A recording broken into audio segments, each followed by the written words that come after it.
और मेरा टॉपिक दिया गया है importance of basic numeracy and literacy under NEP 2020। सभी को नमस्कार है मेरा। हम आज लगातार 5 दिनों से NEP के विषय में ही पढ़ रहे हैं, विद्वज्जनों से जानकारी ग्रहण कर रहे हैं। और मेरी आज की चर्चा का विषय है बुनियादी साक्षरता और संख्या ज्ञान। बुनियादी साक्षरता और संख्या ज्ञान को नई शिक्षा नीति 2020 में भाग 1 में अध्याय 2 में पेज नंबर 11 पर दिया गया है। सबसे पहले तो हमें ये जानना होगा कि बुनियादी साक्षरता और संख्या ज्ञान क्या है।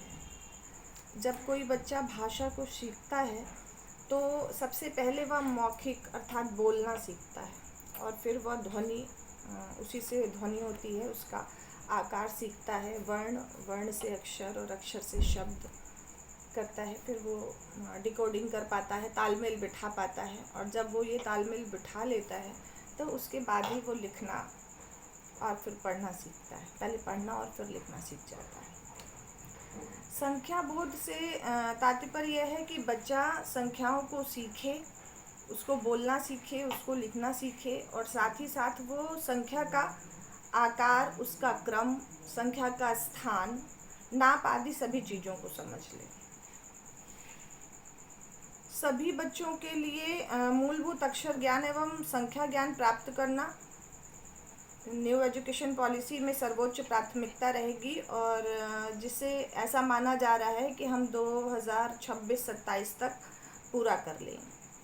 इसके लिए एक मिशन भी बनाया गया है और जिसको national initiative for proficiency in living with understanding and numeracy FLM mission नाम भी दिया गया है। इसके लिए मानव संसाधन विकास मंत्रालय ने MHRD द्वारा प्राथमिक आधार पर फाउंडेशन स्टेज, जो हमारी पहले 5 साल हैं जिसमें कि 3 सालों को फाउंडेशन स्टेज कहा गया है, 3 से 6 वर्ष वाला समय, और इसमें वो पूरा फोकस करेंगे कि बच्चों को संख्या ज्ञान आ जाए और अक्षरों का ज्ञान आ जाए। ऐसा नहीं है कि इसके पहले हमारे यहाँ बच्चों को संख्या ज्ञान या अक्षरों का ज्ञान नहीं हो रहा था। और आज के समय में अगर हम देखें तो अभी हमसे पहले सर ने भी बताया कि हम लोग भी इससे बहुत पहले 50 साल पहले से ही आंगनवाड़ी क्लास चला रहे हैं, लेकिन फिर भी जो आजकल के पब्लिक स्कूल हैं उनके आप प्रिपरेटरी स्कूल को देखिए तो वो बच्चों को जिस तरह से सिखा रहे हैं, वो बच्चों को संख्या ज्ञान या भाषा ज्ञान और अच्छे से बता रहे हैं। भले ही वो हो सकता है कि उनकी भाषा हिंदी की बजाय अंग्रेज़ी हो जाए, क्योंकि फाउंडेशन स्टेज पर अभी तक हमारे यहाँ बहुत प्रयास नहीं किया गया है, बहुत ध्यान नहीं दिया गया है, जबकि यही एक ऐसी उम्र होती है जिसमें बच्चा सीखता है और आदतों का विकास हो जाता है।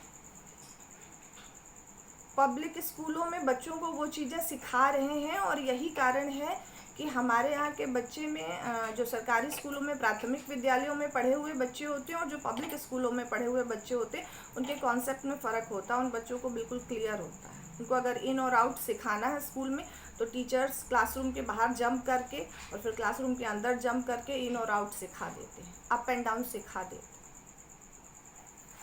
इसके अलावा यहाँ पर मैं यह भी बताना चाहूँगी कि अगर आप देखना चाहें तो बुनियादी साक्षरता एवं संख्या ज्ञान के लिए दीक्षा पोर्टल पर और निष्ठा पोर्टल पर एक क्वेश्चनायर भी डाला गया है इसी मिशन के तहत, और उस पर करीब 40 प्रश्नों को दिया गया है और उन 40 प्रश्नों के साथ में उत्तर भी दिए गए हैं।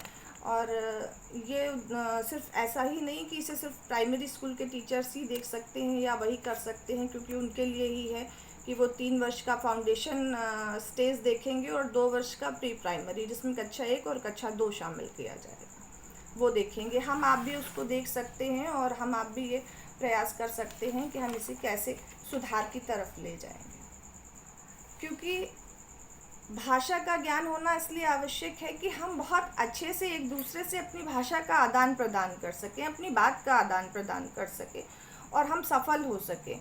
उसके साथ साथ हमें संख्या ज्ञान इसलिए भी आवश्यक है कि रोज़मर्रा की चीज़ों में भी संख्या की आवश्यकता होती है, गणित की आवश्यकता होती है। हम बाहर जाते हैं, बाज़ार जाते हैं, कोई सामान लेते हैं, ख़रीदते हैं, तो उसमें अगर हमारे यहाँ के बच्चों को संख्या ज्ञान अच्छे से नहीं हो रहा है तो शायद वो उतनी तरक्की नहीं करेंगे, उतनी उन्नति नहीं करेंगे जैसा कि हम निपुण भारत की संकल्पना कर रहे हैं।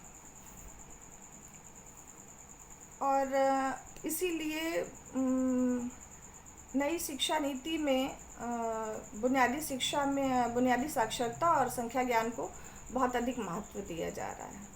मेरी जानकारी में इस विषय में बस इतना ही मैं जानती हूँ। अगर आप लोग कुछ ऐड करना चाहें तो ऐड कर सकते हैं। धन्यवाद।